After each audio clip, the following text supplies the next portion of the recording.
प्रियवर विवेक Nirala ji, doctor Suryanarayan जी और मुक्तिबोध साहित्य मंच के सदस्यों तथा मेरे मित्रों, मेरे श्रोता मित्रों, आज मुझे इस मंच से जो विषय मिला है बोलने के लिए वह पुनर्जागरण और भारतीय। लेकिन इसमें साहित्यिक मंच जो है, मुक्तिबोध साहित्यिक मंच, उसके निमंत्रण पत्र में ऊपर लिखा हुआ है कि भारत की खोज, और इस तरह से एक अत्यंत सार्थक आयाम आयोजकों ने दे दिया है। यूँ तो ये ओरिजिनल आइडिया नेहरू जी की है, उन्होंने डिस्कवरी ऑफ इंडिया लिखा, लेकिन बहुत से हमारे चिंतकों ने भारत की खोज की है। हम पीछे नहीं जाएंगे, बहुत पीछे से लोग यात्राएं करते रहे थे और हिंदुस्तान को जानने का प्रयत्न करते रहे थे। लेकिन आधुनिक युग में दो लोगों की यात्राएं बड़ी महत्वपूर्ण हैं, जिनसे पुनर्जागरण का संबंध है। और पहली यात्रा विवेकानंद जी की है, जो पूरे देश में घूमे और देश को जाना, और उन्होंने यह जाना कि जिस देश में इतनी गरीबी है, उस देश में ब्रह्मचिंतन एक तरह की आध्यात्मिक अय्याशी है। इसी तरह की बात उन्होंने अपनी छोटी सी बुकलेट मॉडर्न इंडिया में लिखा है। उसका आशय बिल्कुल यही लगता है। तो ब्रह्म का साक्षात करने वाले सन्यासी के भीतर जब देश का परिचय पैदा होता है, एक सत्य मालूम होता है पूरे समाज का, तो उसके सन्यासी व्यक्तित्व में डेंट पड़ जाता है और वह समाजोन्मुख हो जाता है। इसी तरह से गांधी जी ने जब पूरा देश घूमा और देखा तो जाना ये कि बहुत गरीबी है। गरीबी आधुनिक जीवन का, आधुनिक इतिहास का बहुत बड़ा तथ्य है, जिसको जानने पर ही हिंदुस्तान की खोज की जा सकती है। और वही पुनर्जागरण हो सकता है, वही लोक जागरण हो सकता है, वही नव जागरण हो सकता है।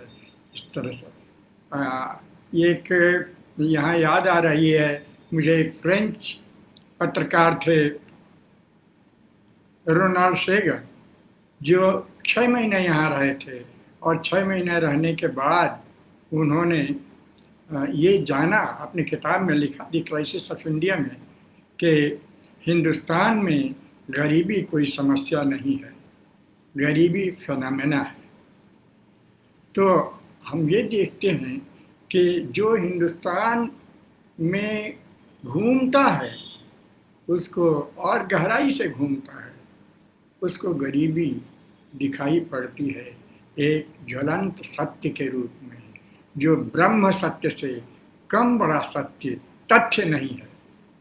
सत्य तो मैं नहीं कह सकता, हो सकता है कि दार्शनिक दृष्टि से गलत हो, लेकिन बहुत बड़ा सत्य है, तथ्य है। और मेरा ख्याल है कि यह एक ऐतिहासिक स्थिति है, ब्रह्म की तरह शाश्वत नहीं है। गरीबी सामाजिक व्यवस्थाओं में, राजनीतिक व्यवस्थाओं के कारण पैदा हुई है, मानवीय कारणों से नहीं पैदा हुई है, आध्यात्मिक कारणों से नहीं पैदा हुई है। इसलिए गरीबी एक ऐतिहासिक और सामाजिक परिस्थिति है जिससे लड़कर उसे मानवीय बनाया जा सकता है। यानी तात्पर्य यह है कि जो हिंदुस्तान को हम खोजना चाहते हैं वो इस धारणा से खोजा जा सकता है और उसे सहायता मिलेगी।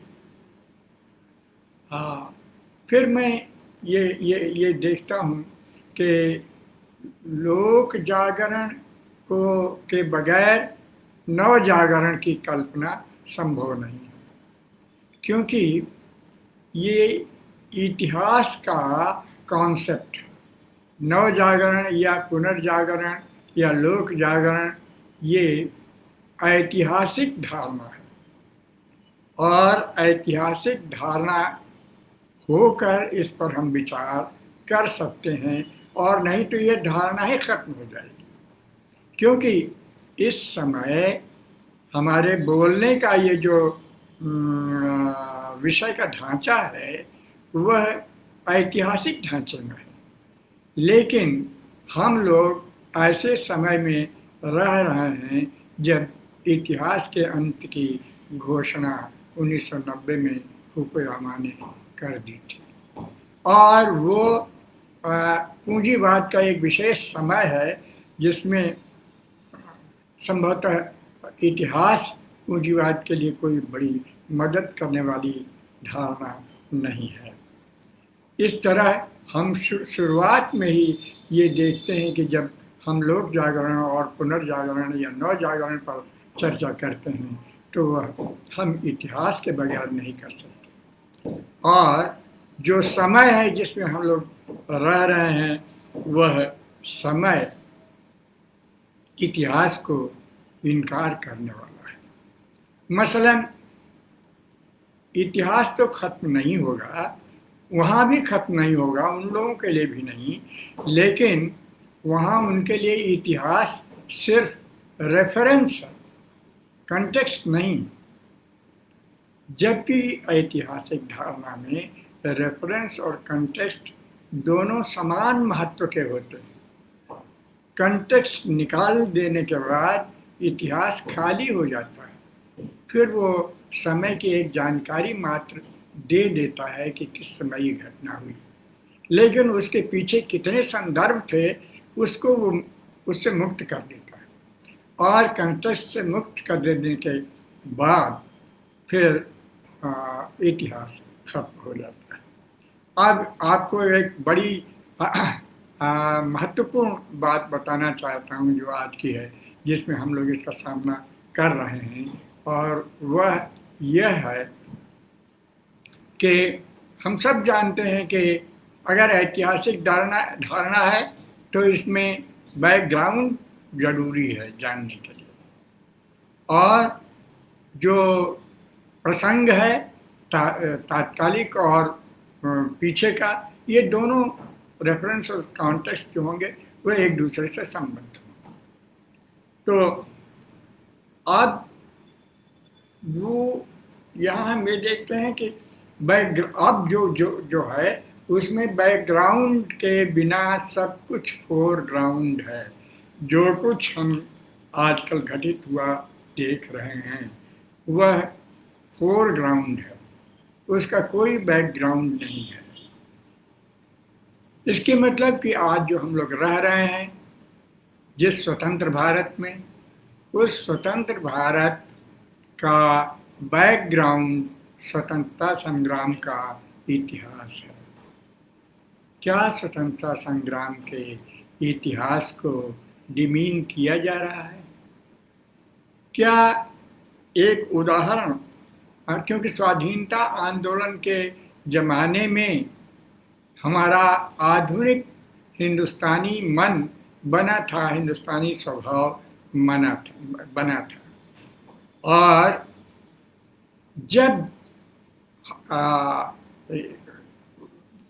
ये जो हटाने की कोशिश होगी, स्वाधीनता संग्राम का जो कंटेक्स्ट है हमारे चिंतन में, उसको हटाने की कोशिश होगी तो जो स्वाधीनता संग्राम के दौरान पाए गए मूल्य थे वे भी खत्म हो जाएंगे। और मूल्यों के खत्म हो जाने के बाद फिर आज के चिंतक, आज के शासक स्वतंत्र होंगे अपनी बात रखने के लिए, उनमें कोई द्वंद्व नहीं होगा।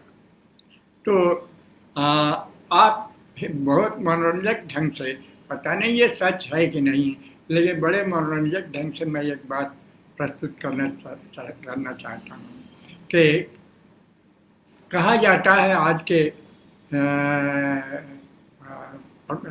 शक्तिशाली लोगों द्वारा ये कहा जाता है कि 70 साल में पहली बार ये बात हो रही है। ये जैसे तकिया कलाम बन गया है कि 70 साल में पहली बार।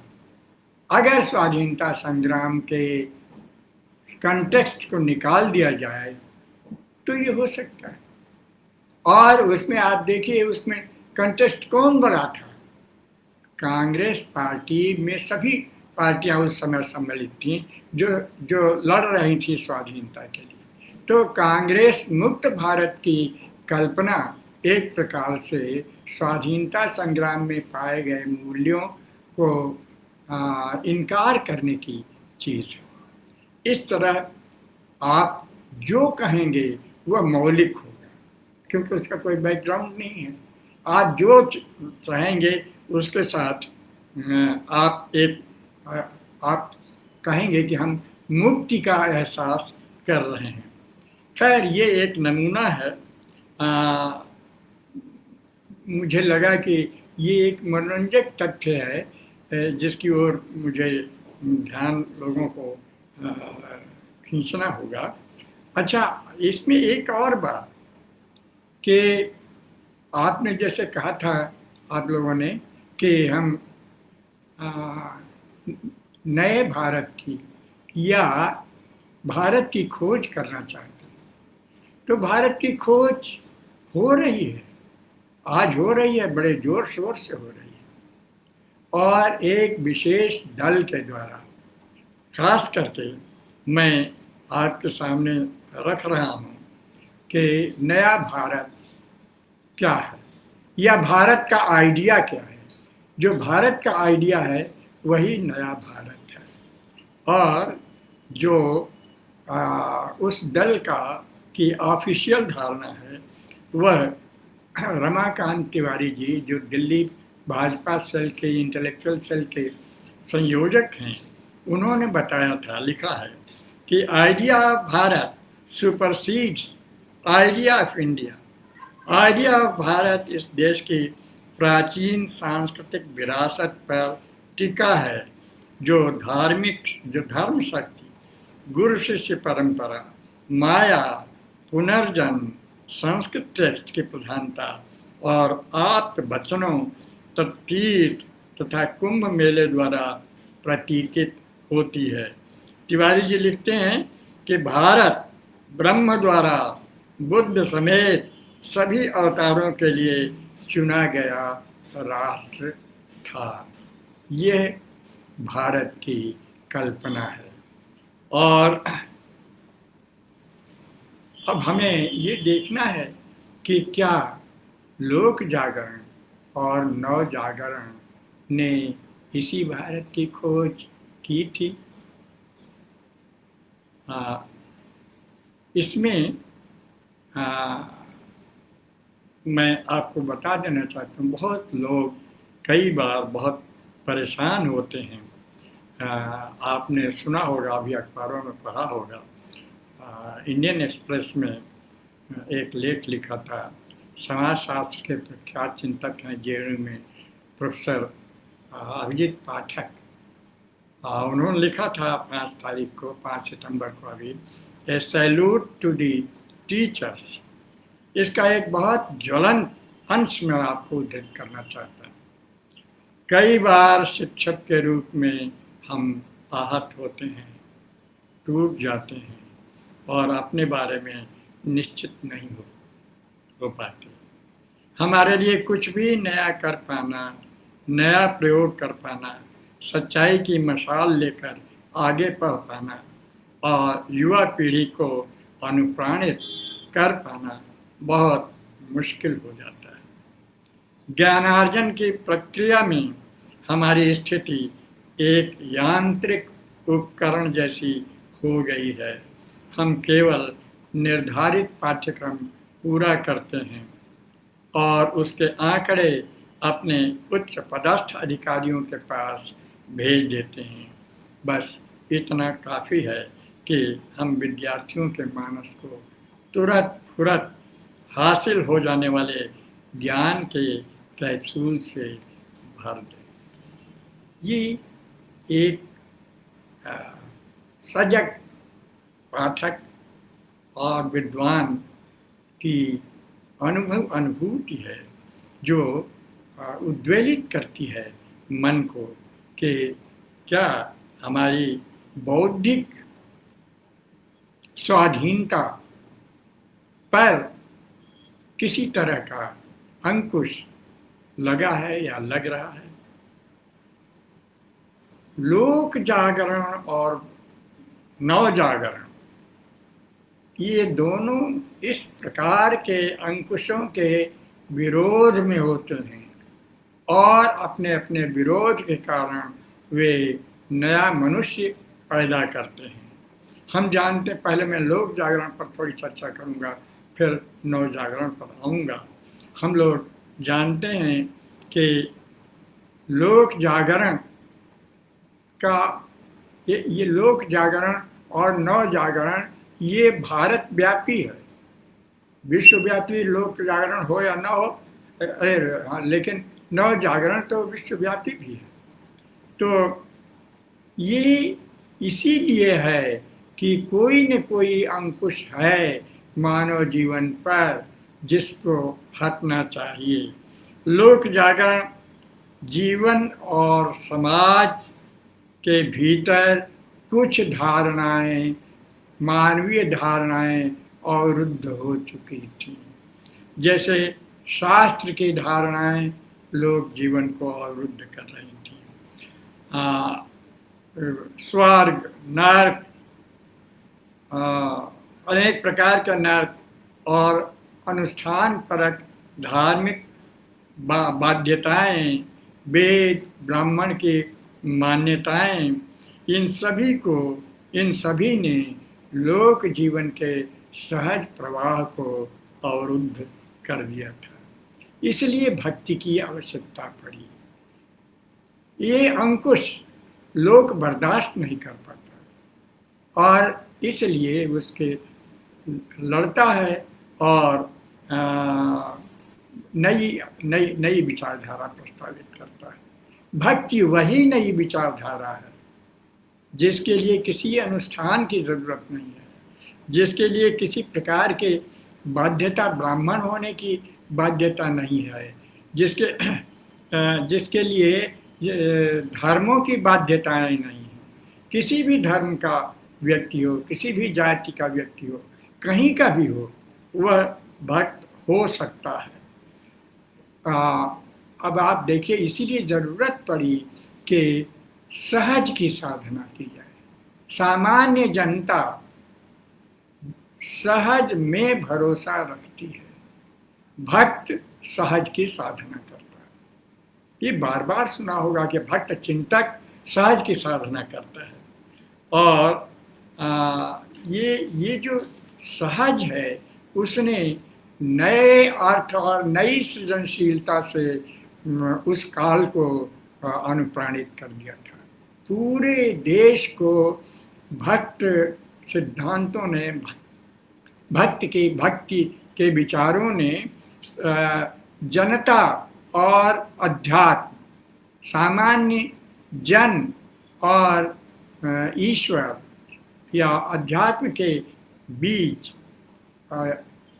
गतिशीलता, अंतः गतिशीलता पैदा कर दी थी जो अवरुद्ध हो गई थी। इसलिए हम ये देखते हैं कि लोक जागरण ऐतिहासिक स्तर पर जिन तथाकथित मान्यताओं को जो सार्वकालिक और शाश्वत मानी जाती हैं उसका उसने विरोध किया, भक्ति चिंतन ने उसका विरोध किया। और विरोध करके ऊंच नीच, अवर्ण सवर्ण, अलगाववादी या हिंदू मुस्लिम, कोई कोई उसके लिए कोई कोई फाक नहीं है, कोई भेद नहीं है। और इसके लिए मैं भक्त श्रीमद् भागवत का उदाहरण दे दूं। कोल, किरात, हूँ, आंध्र, पुलिंद, आभीर, कंक, यवन और खस जातियां तथा अन्य पापी भक्ति से शुद्ध हो जाते हैं। इस प्रकार जो जो शास्त्रानुसार पापी माने जाते हैं उनको भक्ति शुद्ध कर देती है। यह उन्मुक्त करना है, खोलना है, स्वाधीन बनाना है। तो लोक जागरण स्वाधीन बनाता है, उसका स्तर भिन्न है लेकिन स्वाधीन बनाता है। और जो मैं यहाँ एक और बात का उदाहरण देना चाहता हूँ। संत गरीबदास ने लिखा है, देखिए इतनी क्रांतिकारी धारणा है ये। जैसे भंगी सोई जो भाव ढिढावे, भक्ति मुक्ति की राह बतावे। भंगी वह है जो भक्ति का भाव बताता है, उसकी राह बताता है। हिंदू सो जो हद को तोड़े, हिंदू वह है जो हद को तोड़ता है। परम धाम स्यों चश्मे दो जोड़े, परम धाम से हमें जोड़ता है। मुसला सो मस्जिद नहीं पूजे, मुसलमान वह है जो मस्जिद नहीं पूजता। राम रहीम एक करी बूझे, शूद्र सोई जो सबकी जाने, आदि अंत का भेद बखाने। ये कितना मुक्त करने वाली भक्ति है, जिसको पचा पाना जो ब्राह्मणवादी व्यवस्था है उसके लिए संभव नहीं था। इसलिए भक्ति ब्राह्मणवादी नहीं है, भक्ति सहज है और वह हमें स्वाधीन बनाती है। और भक्ति काल के बाद ये जो लोक जागरण है, वह लोक जागरण में, नव जागरण में भी वह प्रवाहित होता है, कंटिन्यूटी होती है उसमें। इसलिए लोक जागरण बैकग्राउंड है नव जागरण का। और एक तरह से भक्ति ने मध्यकाल में कहाँ कहाँ हिंदुस्तान में जातियों को मुक्त किया है, लोगों को सहज बनाया है, ये देशव्यापी घटना हो जाती है। इसलिए भक्त मनुष्य एक बिल्कुल नई धारणा है जिसको लोक जागरण ने प्रस्तावित किया। अब हम नव जागरण पर आए तो इसमें भी मनुष्य की नई धारणा हमारे सामने प्रस्तुत होती है और वह इतिहास की अनिवार्यता से प्रस्तुत हुई है। दो तीन चीजें जो मनुष्य के इतिहास में पहली बार घटित हुई उनकी भूमिका है। जैसे प्रेस, और हिंदुस्तान के लिए विशेष महत्व रखने वाली औपनिवेशिक गुलामी, नवोदय, फिर मार्क्स, डार्विन, फ्रायड, ये सब विश्व स्तर पर ये घटनाएं हो रही हैं और आर्य चेतन और सचेतन का निर्माण कर रही हैं। इनसे ज्ञान के भौतिक स्वरूप का निर्माण होता है और वह बहुत अधिक प्रासंगिक माना जाने लगता है। तो अब प्रेस के आने से एकाएक हमारे ज्ञान में और सूचनाओं में कितना इजाफा हुआ। अनेक दिशाओं से ज्ञान आने लगा और वह प्रेस की वजह से पुस्तकों और पत्रिकाओं में प्रकाशित होने लगा। तो एकाएक लगता है कि जैसे सूचनाओं का विस्फोट प्रेस के आते ही हो गया, हालांकि बाद में और हुआ है। तो अब अनेक विचार आते हैं, अनेक प्रसंग आते हैं, अनेक चीज़ें आती हैं। इन सब से लोक जागरण का एक नव जागरण का एक स्वरूप हमारे सामने आता है। ये डॉक्टर रामविलास शर्मा ने अद्भुत धारणाएं बनाई लोक जागरण और नव जागरण की, और दोनों एक दूसरे से संबद्ध हैं। तो ये बस खाली इतना जानना चाहिए हमको कि जो हमारा नव जागरण है उसमें अध्यात्म का स्वभाव और उसकी फंक्शनिंग हाशिए पर चली गई है, और उसमें सामाजिक और मानवीय और मानवतावादी विचार और प्रसंग ज़्यादा महत्वपूर्ण हो गए हैं। एक और बात का प्रसंग बस उल्लेख कर दूं कि अभी इधर देखा आपने, अखबारों में भी आया, प्रताप भानु मेहता का अभी थोड़ी दिन 4-6 दिन पहले एक लेख आया था फेसबुक पर। तो अब यह कि राजनीति और समाज में व्यक्ति जो करता है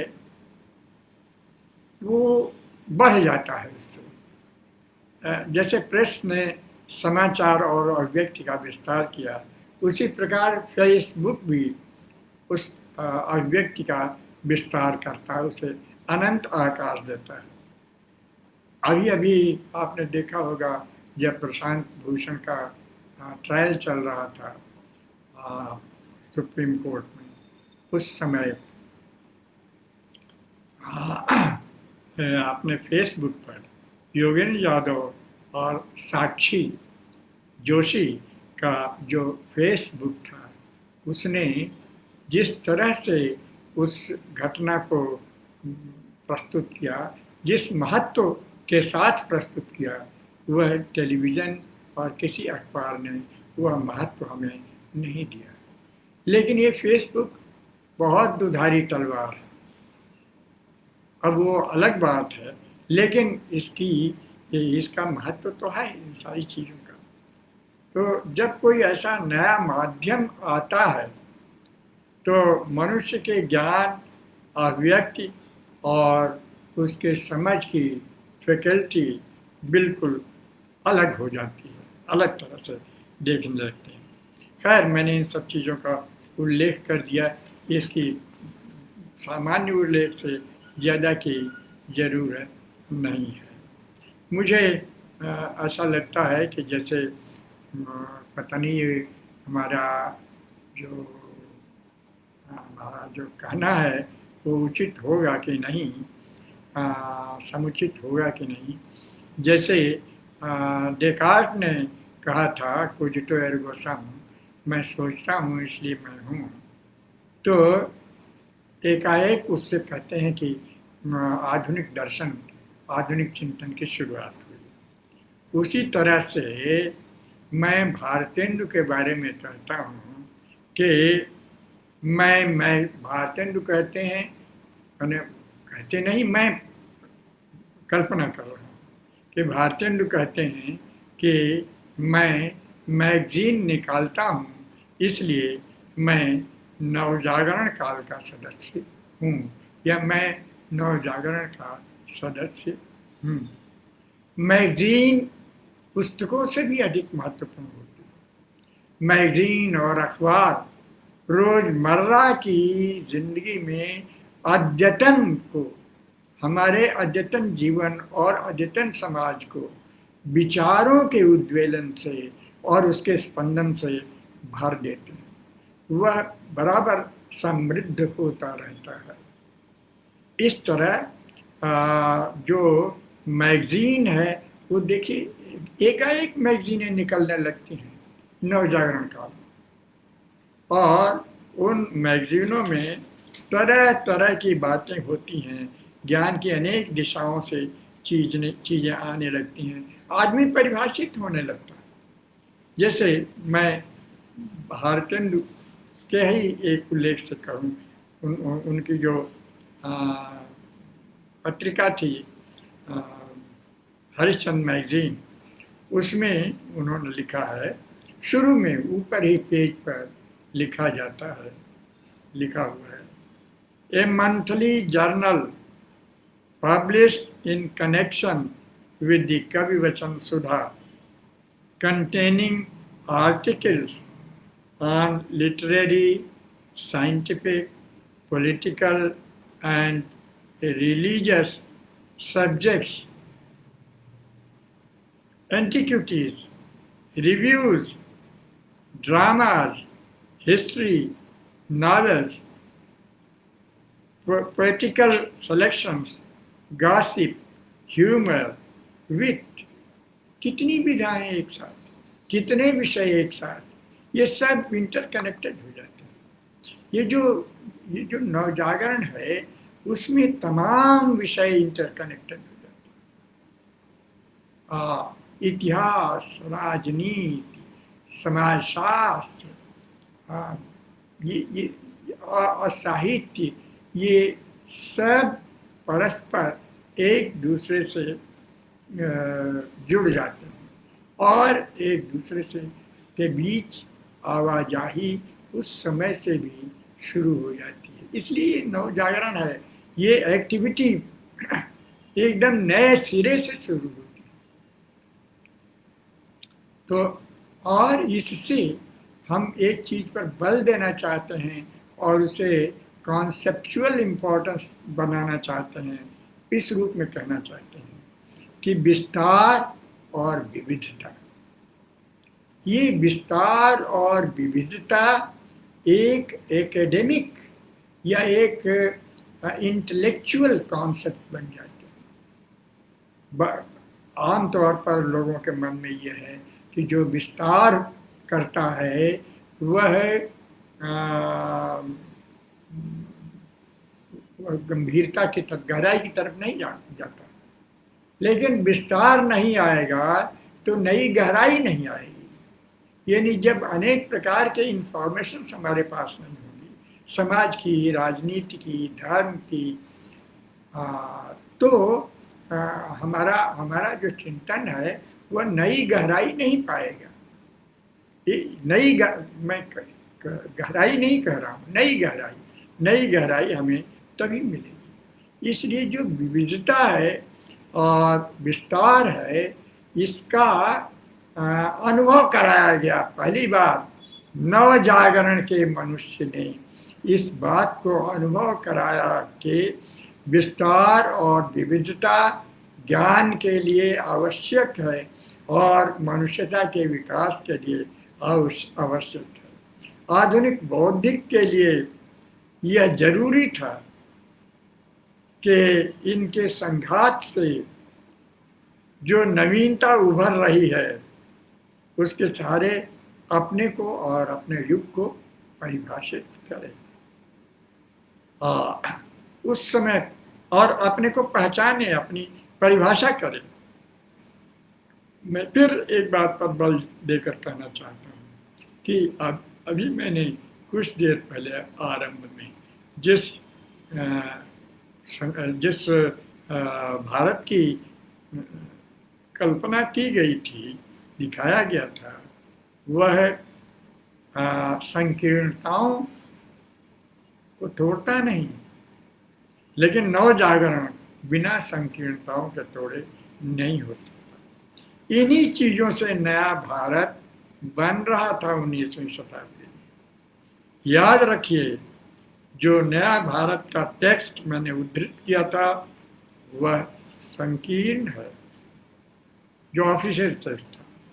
बार बार आपने वर्तमान से इन बातों को मिलान करके चलिए।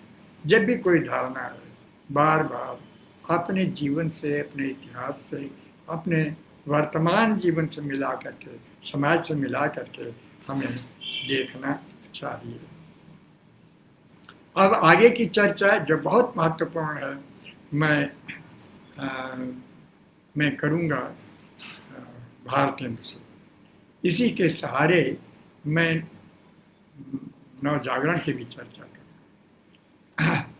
एक उल्लेख कर देना चाहता हूँ कि भक्ति में जो भक्ति मनुष्य है उसमें मुक्ति की धारणा, वह परिस्थिति के परिवर्तन के साथ भौतिक स्तर पर भी पराधीनता की धारणा से मुक्त करता है। और ये बात नव जागरण के मनुष्य में भी कंटिन्यू करती है।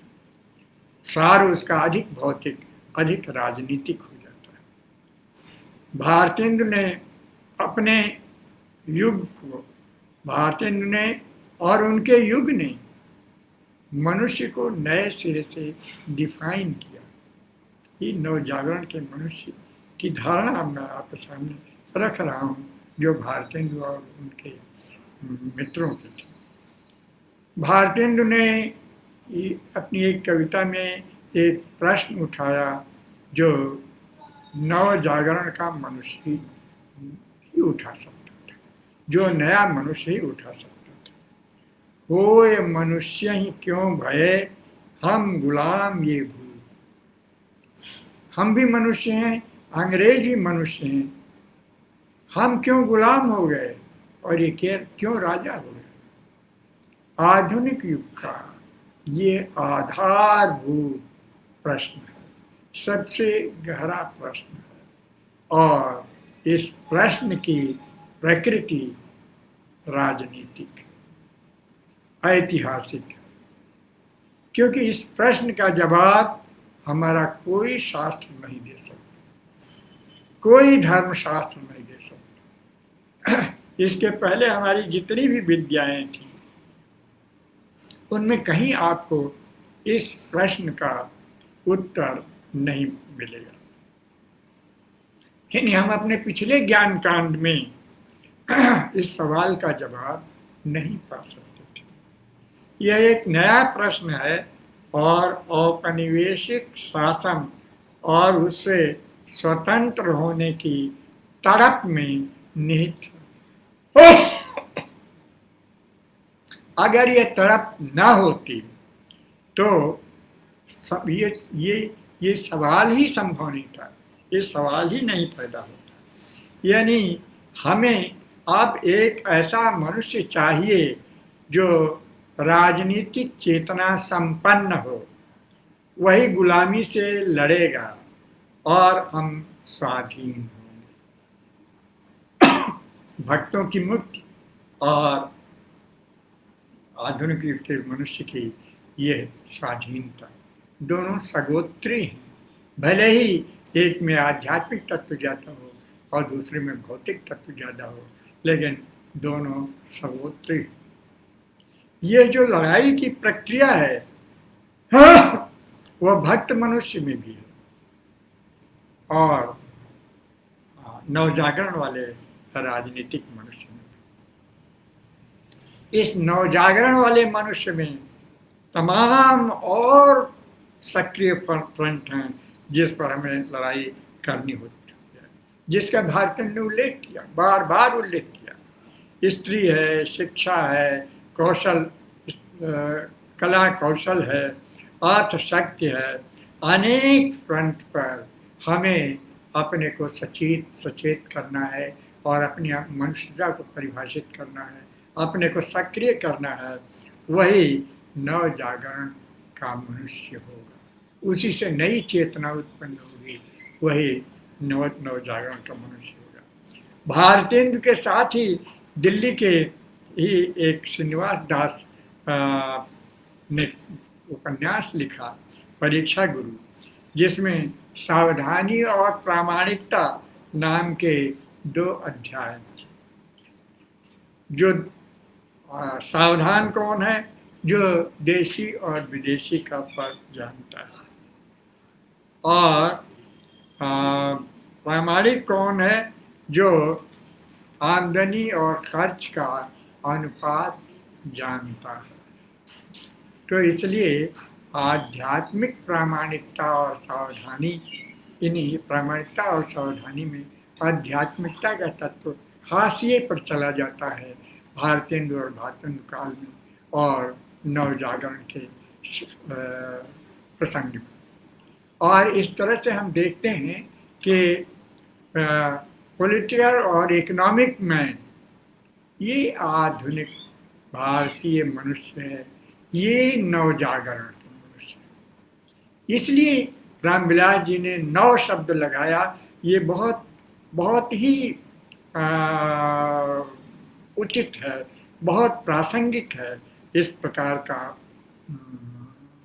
नवजागरण, पुनर्जागरण को नवजागरण शब्द से परिभाषित किया। तो आप ये देखिए कि आगे जा करके इसी भारतेंदु ने लिखा राजनीति के संदर्भ में, राजनीति समझै सकल पावहि तत्व विचार। जो सकल राजनीति को समझता है, उस समय तो दो ही राजनीति थी, एक तो कॉलोनियल राजनीति थी और दूसरी राजनीति थी उससे मुक्त होने की, स्वदेशी राजनीति। तो राजनीति के इन दोनों स्वरूपों को जो समझता है, वह आज के आधुनिक युग के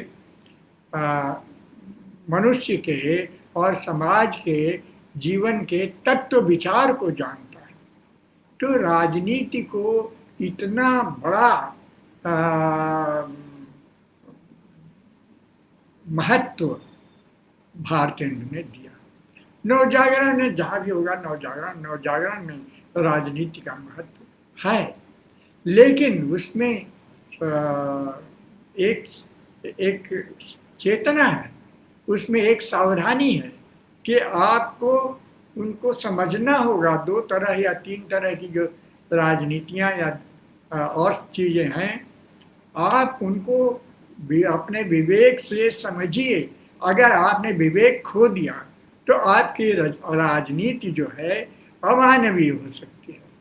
इसलिए राजनीति को मानवीय बनाने के लिए जरूरी होगा कि हम उसको विवेक संपन्न बनाए रखें।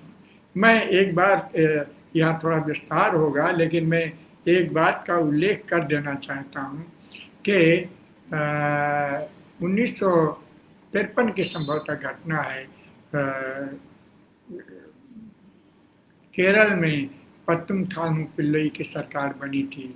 लोहिया ने कहा था कि अल्पमत की सरकार बनाओ, जाओ गवर्नर के पास, गवर्नर ने ये सुविधा दे दी और उनकी अल्पमत की सरकार बन गई।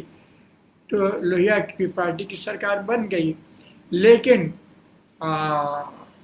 केरल में मालाबार के लोगों ने आंदोलन कर दिया। आंदोलन इसलिए किया कि जब भाषावार प्रांतों का सृजन होना सिद्धांत बन गया, तो हमारी भाषा तो तमिल है, तो हम केरल में क्यों रहे हैं, हमें तो तमिलनाडु में होना चाहिए। लेकिन पत्तुमथानु पिल्लई की सरकार ने गोलियां चलवा दी अपनी ही जनता पर जायज मांग के लिए। और लोहिया ने कहा कि नहीं, तुम अभी रिजाइन करो, क्योंकि सरकार इसलिए नहीं होती कि जो अपनी ही जनता पर वास्तविक कारण के लिए उनकी लड़ाई चल रही हो, उस पर उसको हल न करके गोलियां चलाए। ऐसी राजनीति मुझे नहीं चाहिए। तो राजनीति का ये प्रसंग जो है वो ध्यान रखना चाहिए कि ह्यूमन बनी रहे, मानवीय रहे राजनीति, ये सत्तावादी न हो जाए। वो बाकायदा मीटिंग हुई थी और पत्तुमथानु पिल्लई जीत गए और लोहिया हार गए थे कुछ वोटों से। तो सत्तावाद, वो सत्ता नहीं छोड़ना चाहते थे, इसलिए सत्तावाद ना बनने पाए राजनीति, उसको ह्यूमन बने रहना चाहिए। ये राजनीति बड़ी बड़ी शक्तिशाली चीज है। अगर वह सत्तावाद से अपने को मानवतावाद की तरफ बराबर परिभाषित करते रहे तो हमने ये देखा कि भक्त मनुष्य में भी जो ऐतिहासिक सामाजिक सार था, भक्त मनुष्य में भी था ऐतिहासिक सामाजिक सार, और पॉलिटिकल इकोनॉमिक मैन में वह जारी रहता है। मनुष्य के स्वरूप की जो व्याख्या लोक जागरण में हुई थी, वह नव जागरण में अपने भौतिक स्वरूप में हम देखते हैं कि चरितार्थ होती रही। यथार्थ के प्रति लोगों की प्रतिक्रियाएं बदल गई थी, सामान्य चरित्र बदल गया था, चाहे वह लोक जागरण हो या नव जागरण। मेरा मुद्दा यह है कि उन दोनों में शाश्वतवाद का खंडन और विकास की प्रक्रिया में बदलाव पर बल है। प्रक्रिया में बदलाव की प्रक्रिया पर बल है, नवजागरण में इस पर बल है। खैर, अब मैं भारतेंदु की एक कविता प्रबोधिनी, मैं समझ रहा हूँ कि समय ज़्यादा हो रहा है, लेकिन मैं कुछ बातें करूँगा। भारतेंदु की एक कविता प्रबोधिनी है।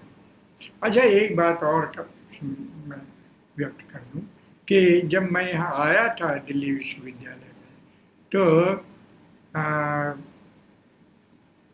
नाटक जो पढ़ाने को मिला भारतेंदु युग का, वह था अभिज्ञान शाकुंतल का अनुवाद जो राजा लक्ष्मण सिंह ने किया था।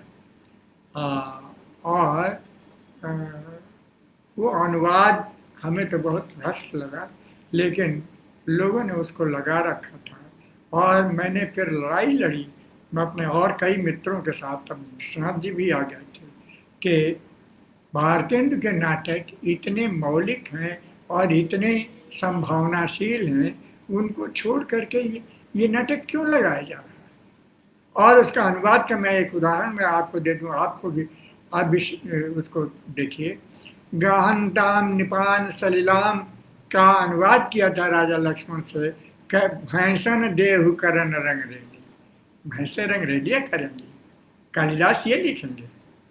तो इस तरह से अनुवाद पढ़ाकर, और जो वास्तव में मौलिक सृजन भारतेंदु कर रहे थे उस जमाने में, जिस मनुष्य को रच रहे थे, जिस नवीन अनुभूतियों की रचना कर रहे थे, उससे परिचित न कराना कितना बड़ा होता। न उनकी कविताएं पढ़ाई जाती थी, बहुत जगहों पर यूनिवर्सिटी में उनकी कविताएं नहीं पढ़ाई गई, नाटक नहीं पढ़ाया गया। मैं एक कविता का उदाहरण लूँगा और अब उल्लेख करके मैं इसको छोड़ना चाहूँगा कि हो सकता है कि कुछ आप लोगों में से सवाल जवाब भी करें। एक कविता है, कविता है प्रबोधिनी। प्रबोधिनी कविता में 3 भाव हैं, और एक स्तर पर जाके वो परस्पर सहयोगी और विरोधी हो जाते हैं कविता के भीतर ही। और वो ये है कि पहला अंश जो प्रबोधिनी कविता का है, वो भक्त रक्षक भगवान कृष्ण का है। दूसरा कविता का हिस्सा है गोपी बल्लभ, रति बल्लभ, रति प्रवीण कृष्ण का। और तीसरा जो है वो राष्ट्रवाद का। तो अब ये जो 3 भाव हैं, ये तीनों भाव सहयोगी और विरोधी होकर के लड़ रहे हैं इस कविता में, विन्यस्त हैं इस कविता में। ये बिल्कुल नए प्रकार की कविता है, इतनी नई कविता है अपने विन्यास में, जिससे क्यों नहीं आधुनिक माना गया और क्यों नहीं पढ़ाया गया। क्योंकि यह कविता एक तरह से आलोचना को व्यक्त करती है। मैं तो ये कहता हूँ, मैं लिख भी चुका हूँ कि प्रबोधिनी आधुनिक लंबी कविता का आरंभिक स्वरूप है, जिसमें कोई कथा नहीं है, कथा तत्व नहीं है, लेकिन कृष्ण जो भक्तों की रक्षा करते हैं, और कृष्ण जो गोपियों के साथ रमण करते हैं। तो अब रमण करते हैं तो मैं आपको दिखाता हूँ वो अंश कि वो रमण अंतिम अंश पढ़ता हूँ रमण वाला, और फिर आखिर का पढ़ूंगा। आलस पूरे नयन अरुण अब हम ही दिखावहु, सूरत याद है प्रिया दृगन भरी लाज लजावहु, चुटकी दय बलिहार बेली कछु आलस जभावहु, केली कहानी विविध भात की कछु हसमुख हसहु दिखावहु, भरि प्रेम परस्पर चित से आलम आलस भेटव लाग ये हरण। नहीं, वो नहीं था। रहे नील, हाँ ये आखिरी अंश है जो केली करते हुए कृष्ण का है। केली कर चुके हैं रात में, तब वो जगते हैं तो क्या दर्शन है उनका, किस प्रकार का रूप है। रहे नील पट ओढ़ी चूड़िकन मह लपटाए, चूड़ी के कण कण भी लिपटे हुए हैं। सेंदूर बिदुली पीक चित्रतः विविध बनाए, बिथुरी अलकन में पसरे क्यों सरस फसाए, खसित पाग में गलित कुसुम मिली पेंच बधाए, बलिहारी आरसी जल लिए दासी विनय बचन कहत, जागो पीतम अवनिश विगत गर लागो मनमत डहत। ये रति का चरम रूप है, और जब रति का यह चरम रूप आता है तो कविता एकदम बदलती है। कविता जैसे एक बड़ा भारी आघात देती है। डूबत भारत नाथ बेग जागो अब जागो, भारत डूब रहा है, हे भारत भारतनाथ कहाँ पड़े हुए हो, जल्दी से जागो। यह जो भक्त रक्षक और गोपी बल्लभ कृष्ण है उसको रूपांतरित करती है कविता भारत रक्षक कृष्ण। और भारत की रक्षा राजनीति से ही संभव थी उस समय।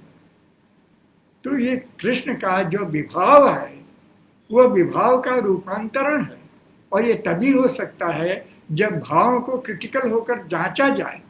यानी कविता के भीतर एक क्रिटिकल फैकल्टी जरूर होनी चाहिए नव जागरण से संबंधित विचारों में और कविता में और रचनाओं में, जो भाव को अपर्याप्त सिद्ध करती चले और बल्कि भाव को और अधिक योग्य बनाए। तो निरूपण, भाव निरूपण की अपेक्षा एक आलोचनात्मक बोध भी रखना आवश्यक है। ये कविता में हमें दिखाई पड़ती है। तो इस तरह से लगता है कि परंपरा की आलोचना कर रही है कविता, जैसे भक्ति के भाव की परंपरा और श्रृंगार के भाव की परंपरा, ये दोनों ही हमारी काव्य परंपराएं बड़ी महान रही हैं। लेकिन इन दोनों ही महान परंपराओं को एक आलोचनात्मक आंख से ये कविता देखती है और पहचानती है कि भक्त रक्षक कृष्ण का उपयोग तो हम कर सकते हैं, लेकिन इस प्रकार के रतिलंपट कृष्ण का उपयोग हम नहीं कर सकते और उसे तोड़ना होगा। और हमें नए विभाव की खोज करनी पड़ेगी, कृष्ण को भी नया विभाव के रूप में प्रस्तावित करना पड़ेगा। तो इस तरह से ये कविता इतनी क्रांतिकारी स्ट्रक्चर पैदा करती है। और इसे कहा जाता था कि मैं भी जब बाद में लग गया तो पढ़ाने लगा तो कहा जाता था कि इसमें क्या पढ़ाया जाएगा, इसमें है क्या। लेकिन ये कितनी महत्वपूर्ण कविता है। इसके अलावा मैं समाप्त करने पर ही सोच रहा हूँ कि न बढ़े।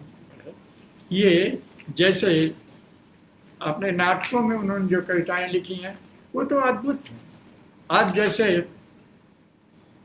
उपजा ईश्वर कोप से और आया भारत बीच, छार खार सब हिंद करूँ मैं तो उत्तम नहीं नीच, मुझे तुम सहज न जानो जी, मुझे तुम राक्षस जानो जी, कौड़ी कौड़ी को करूं करूँ मैं सबको मोहताज, भूखे प्राण निकालूं इनका तो मैं सच्चा राज।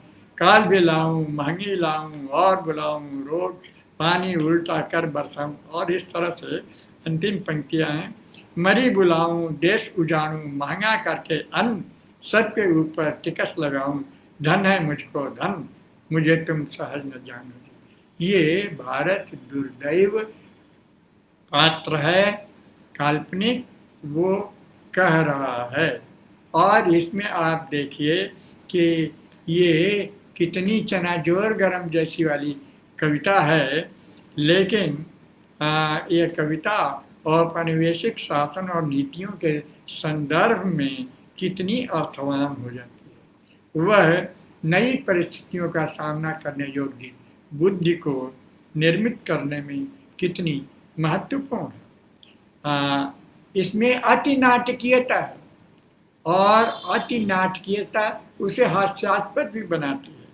तो लेकिन अब इसमें हास्य का भाव और वीर का भाव ये हमें दिखाई पड़ता है, लेकिन ये कविता न तो हास्य की है और न वीर की है। लगती है लेकिन ऐसा है नहीं। ये दोनों को एक दूसरे के प्रसंग में तान कर ये विडंबना की कविता है कि हम कैसे शासन में रह रहे हैं, हम किस तरह के किस तरह के समाज में रह रहे हैं। तो अब ये कविता पूरी तरह से ये भी एक नया स्ट्रक्चर पैदा करती है। तो मैं बल देना चाहता हूँ कि भारतेंदु ने बड़े स्ट्रक्चरल चेंजेस बहुत किए। यही नहीं कि उन्होंने निबंध लिखे, उन्होंने नाटक लिखे, उन्होंने कविता लिखी, उन्होंने और बहुत सी चीज़ें लिखी।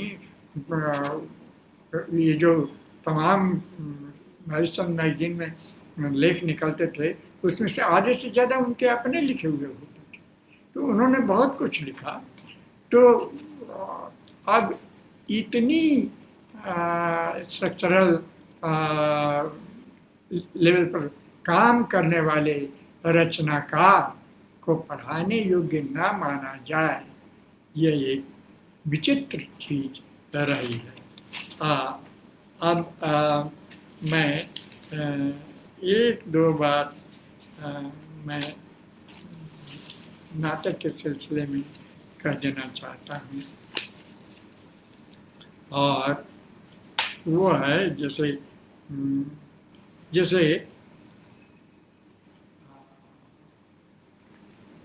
नाटक के बारे में सब जानते हैं कि जैसे नाटक के मुक्त किया भारतेंदु ने, और उसमें ये बताया कि जिस समय के सहृदय जन जिन बातों में रुचि लेते हैं उनको ध्यान में रखकर नाटक का प्रयत्न करना योग्य है। शास्त्र द्वारा बताए गए नियमों पर चलना अनिवार्य नहीं है। और इस तरह उन्होंने नाटक को मुक्त किया।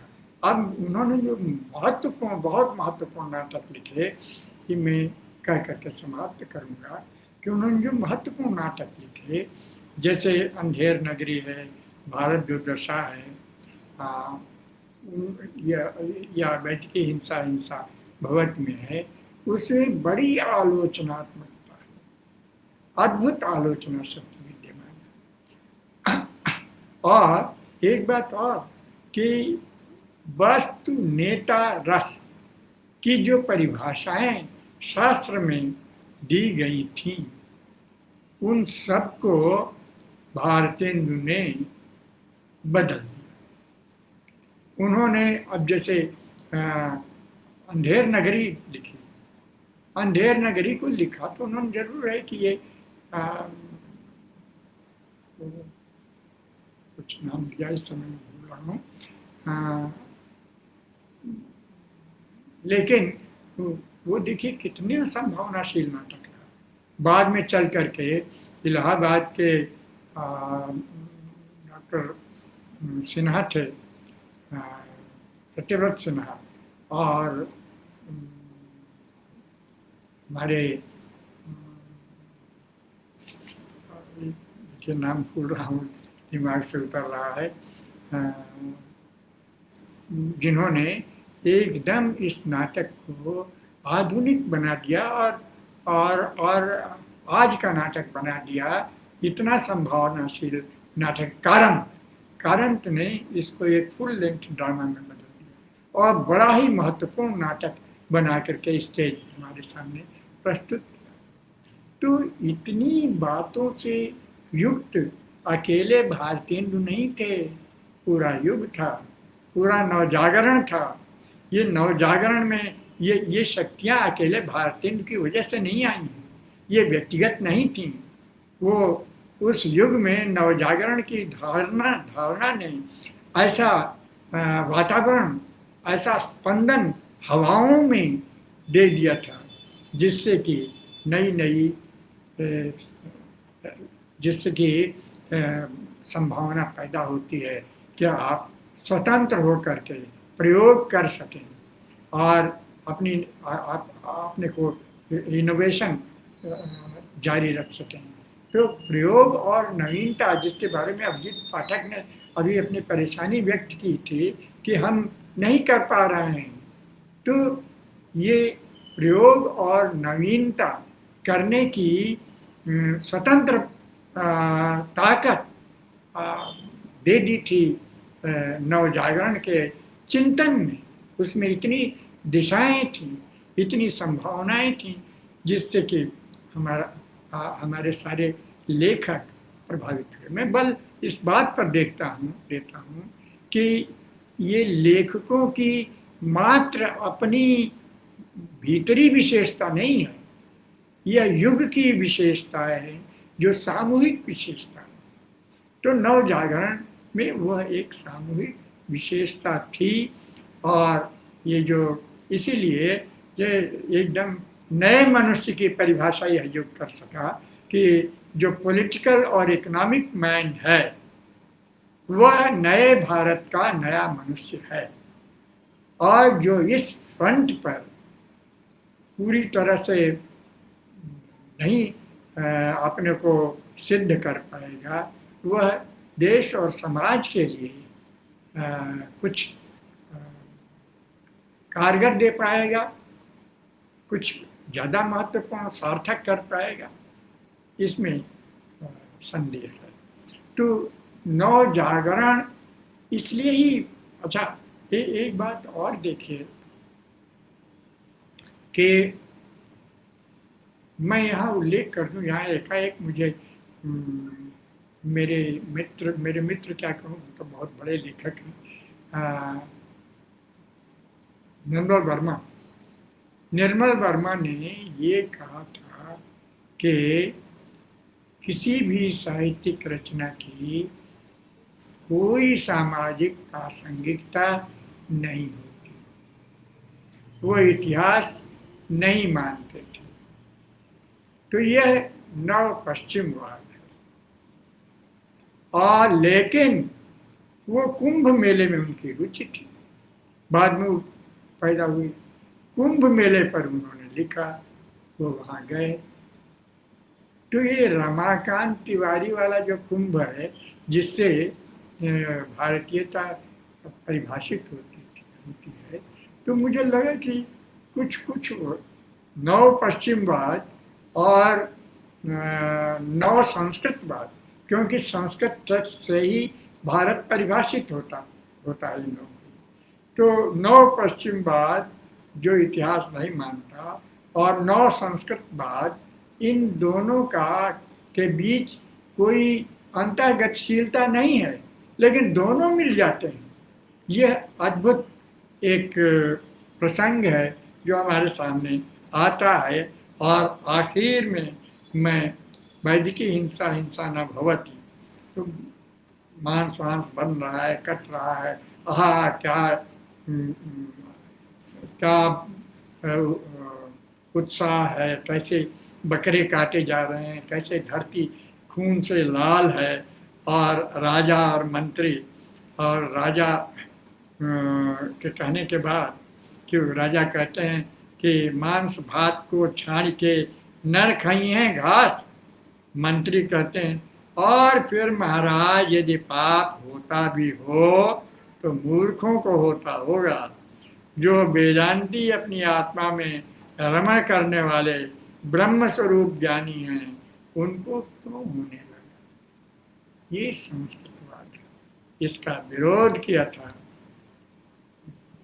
नवजागरण के आदमी ने, भारत हिंदू ने, अपने नाटक में, भारत दुर्दशा में। तो इस तरह से भारत, ये जो नवजागरण का आदमी है वह नव संस्कृतवाद और नव पश्चिमवाद दोनों का विरोधी है, क्योंकि उन दोनों के बीच अंतर्गतशीलता नहीं है। ऊपरी कोण बनते हैं, उनके ऊपरी इक्वेशंस, अंतर्गतशीलता नहीं है। ये नवजागरण के मनुष्य को और चेतना को हम याद रखेंगे तो आज तक हम अपने को एक विशेष धारा में, एक विशेष हिंदुस्तान को देखते रहेंगे। उसमें ये होगा कि तब हम खुसरो, ये क्या कहते हैं, कबीर, जायसी और रहीम, रसखान से होते हुए, और मेरे मित्र बताया करते थे मुजीब रिजवी के 150 कवियों पर उन्होंने सर्च कराया है जो मुस्लिम कवि थे और कृष्ण भक्त की कविताएं लिखते थे। तो एक तरह से जो भक्ति में ही वो तत्व नहीं था, एक तरह से जो भारत की खोज दो धार्मिक समाजों को एक साथ मिलने और न मिलने की पीड़ा के रूप में खोजा जा रहा था, वो भारत एक था। और जो नवजागरण का भारत है उसमें कुछ अंतर्विरोध हैं, लेकिन वो नवजागरण का भारत भी मुख्य रूप से उसी भारत की ओर जाता है जो भारत गांधी और नेहरू के द्वारा खोजा गया था। यानी आप सीधे कहिए कि स्वाधीनता संग्राम के द्वारा और नवजागरण के द्वारा जो भारत खोजा गया था उसी में सहायक था। धन्यवाद।